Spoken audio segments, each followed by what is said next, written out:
أعوذ بالله من الشيطان الرجيم. شهر رمضان الذي أنزل فيه القرآن هدى للناس وبينات من الهدى والفرقان، فمن شهد منكم الشهر فليصمه، ومن كان مريضا أو على سفر فعدة من أيام أخر، يريد الله بكم اليسر ولا يريد بكم العسر، ولتكملوا العدة ولتكبروا الله على ما هداكم ولعلكم تشكرون. وإذا سألك عبادي عني فإني قريب أجيب دعوة الداعي إذا دعان،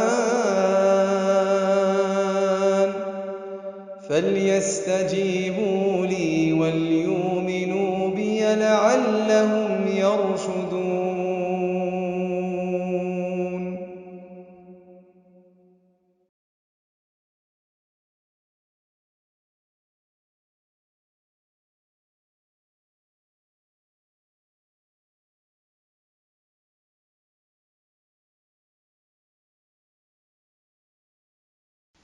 Bismillah walhamdulillah wassalatu wassalamu ala rasulillah sallallahu alayhi wa sallam.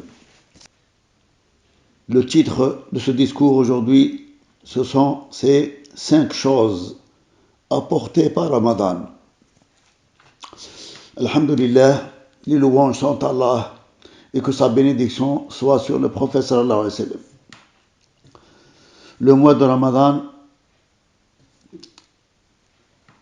est venu et il a apporté avec lui au moins 5 bonnes choses que l'on se doit de méditer. La première chose apportée par le mois de Ramadan, c'est le sentiment qu'Allah t'aime, car il t'a laissé vivre assez longtemps pour assister à ce mois sacré, pour le jeûner le jour et faire des prières nocturnes la nuit. Cela alors que nombreux sont ceux qui auraient voulu profiter de ce mois, mais ils ont été stoppés soit par la mort, soit par une maladie invalidante, etc. D'ailleurs, nos pieux ancêtres invoquaient Allah subhanahu wa ta'ala pour qu'il les laisse vivre assez longtemps pour assister à ce mois sacré. Et après le Ramadan, ils invoquaient Allah pour qu'il accepte leurs actions. La deuxième chose apportée par le mois de Ramadan, c'est la crainte d'Allah subhanahu wa ta'ala, la piété. Allah dit: ô vous qui avez cru, on vous a prescrit le siyam, c'est-à-dire le jeûne, comme on l'a prescrit à ceux d'avant vous. Ainsi atteindrez-vous la piété, c'est-à-dire la crainte d'Allah subhanahu wa ta'ala. Surat Al-Baqarah, verset numéro 123. Mes chers croyants et croyantes, pendant le Ramadan, quand tu t'interdis des choses qui te sont habituellement permises, tu éduques ton âme pour qu'elle obéisse à Allah, pour qu'elle craigne Allah et qu'elle ne tombe pas dans l'interdit, pendant et après le Ramadan.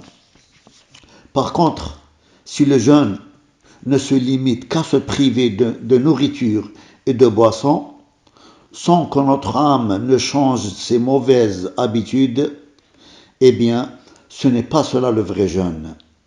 Par exemple, le prophète sallallahu alayhi wa sallam dit: celui qui ne s'abstient pas de mentir et d'agir en pur mensonge, Allah n'a que faire de sa privation de nourriture et de boisson. C'est-à-dire, il n'a que faire de son jeûne. rapporté par Al-Bukhari. La troisième chose apportée par le mois de Ramadan, c'est l'occasion de se faire effacer ses péchés et d'accroître ses bonnes actions. Le prophète sallallahu alayhi wa sallam dit, les 5 prières obligatoires, du vendredi au vendredi suivant, le jeûne de Ramadan au Ramadan suivant, font absoudre ce qu'il y a entre eux comme péché, si toutefois on en a évité les plus grands péchés. Rawahu, rapporté par Muslim. Et le prophète sallallahu alayhi wa sallam dit aussi, Ramadan est venu à vous. C'est un mois béni, pour lequel Allah vous a prescrit le jeûne, pendant lequel s'ouvrent les portes du paradis, se ferment les portes de l'enfer, les démons y sont enchaînés, et une de ces nuits est meilleure que 1000 mois, c'est-à-dire d'adoration. Celui qui se prive de ses bienfaits n'obtiendra pas ses récompenses, rapporté par An-Nasa'i. La quatrième chose apportée par le mois de Ramadan, c'est que le jeûne protège le corps des maladies et des douleurs. Le prophète sallallahu alayhi wa sallam dit, le jeûne est une protection, Sawmu Junnah, rapporté par Tirmidhi. Le jeûne est une protection contre l'enfer, et c'est une protection pour ton corps contre les maladies. D'ailleurs, la médecine a prouvé scientifiquement que le jeûne guérit près de 100 maladies, en particulier des maladies concernant le sang, ou bien la maladie du cœur, ou le cerveau, ou l'obésité. Et la cinquième chose apportée par le mois de Ramadan, c'est que l'ambiance du mois de Ramadan, c'est-à-dire l'adoration intense, les invocations, cette ambiance-là est un moyen pour qu'Allah nous délivre de l'enfer. Et c'est le but suprême qu'espère atteindre le croyant dans cette vie d'ici-bas. Et comme Allah dit, quiconque donc est écarté du feu et introduit au paradis a certes réussi. Et le prophète sallallahu alayhi wa sallam dit au sujet de la première nuit de Ramadan, un ange qui appelle, ô toi qui veux faire du bien, accours. Ô toi qui veux faire du mal, cesse. Cet appel est renouvelé chaque soir. Et chaque soir, Allah sauve de l'enfer un certain nombre de croyants, rapporté par Ibn Majah. Et le prophète sallallahu alayhi wa sallam dit aussi, certes Allah a des affranchis de l'enfer à chaque rupture du jeûne, et ceci chaque nuit, rapporté par Ibn Majah. Voilà donc 5 bienfaits apportés par le Ramadan. Enfin, chers croyants, quelques conseils pratiques. N'oublions pas de nous contrôler et de ne pas céder à la colère pendant ce mois sacré, afin de sauvegarder nos bonnes actions.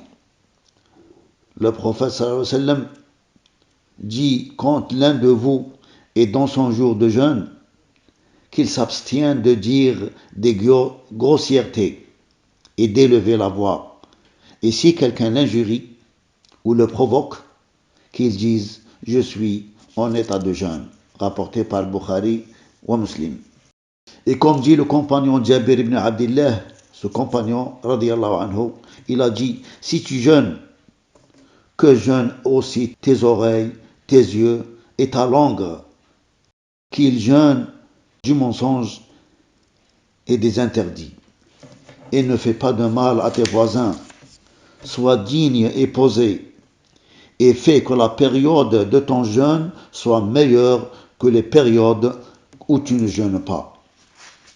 N'oublions pas non plus de manger tous les jours pendant le suhour, avant le fajr. Le prophète sallallahu alayhi wa sallam a dit, dans le suhour, il y a de la bénédiction, ne serait-ce qu'une gorgée d'eau, car Allah pose de sa miséricorde.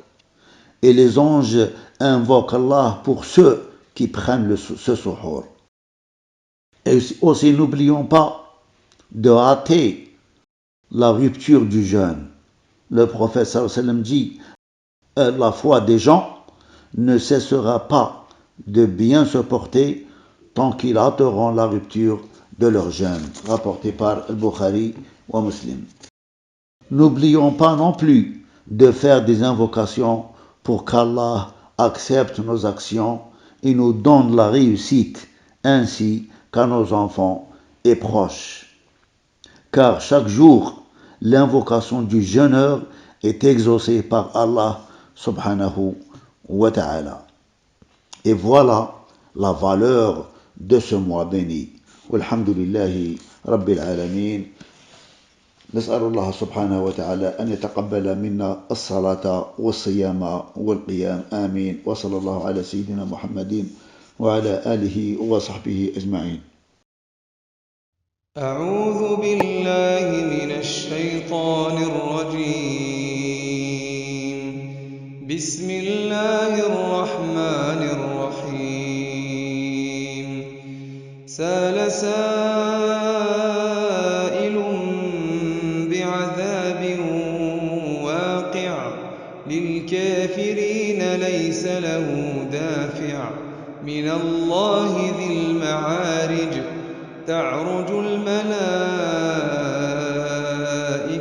والروح إليه في يوم كان مقداره 50,000 سنة فاصبر صبرا جميلا إنهم يرونه بعيدا ونراه قريبا يوم تكون السماء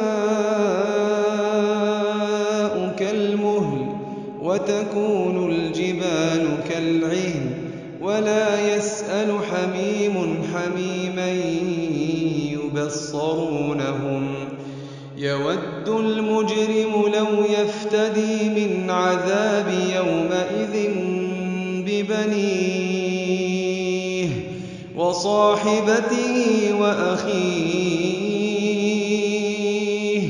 وفصيلته التي تؤويه ومن في الأرض جميعا ثم ينجيه كلا إنها لظى نزاعة للشوى تدعو من أدبر وتولى وجمع فأوعى إن الإنسان خلق هلوعا إذا مسه الشر جزوعا وإذا مسه الخير منوعا إلا المصلين الذين هم على صلاتهم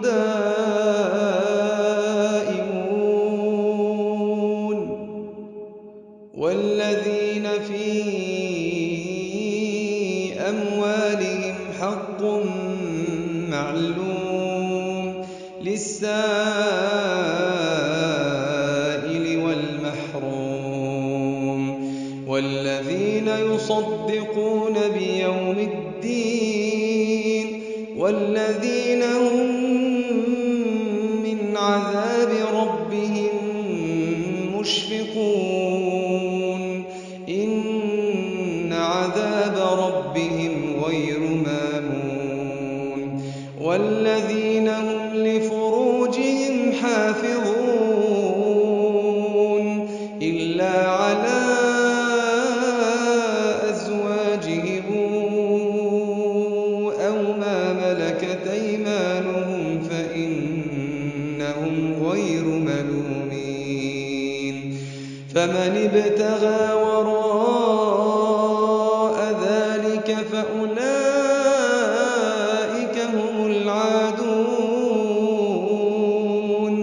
والذين هم لأماناتهم وعهدهم راعون والذين هم بشهادتهم قائمون والذين هم على صلاتهم يحافظون أولئك في جنات مكرمون فما للذين كفروا قبلك مهطعين عن اليمين وعن الشمال عزين أيطمع كل امرئ منهم أن يدخل جنة نعيم كلا إنا خلقناهم مما يعلمون فلا أقسم برب المشارق والمغارب إنا لقادرون على أن نبدل خيرا منهم وما نحن بمسبوقين فذرهم يخوضوا ويلعبوا حتى يلاقوا يومهم الذي يوعدون يوم يخرجون من الأجداث سراعا كأنهم إلى نصب يوفضون خاشعة أبصارهم ترهقهم ذلة ذلك اليوم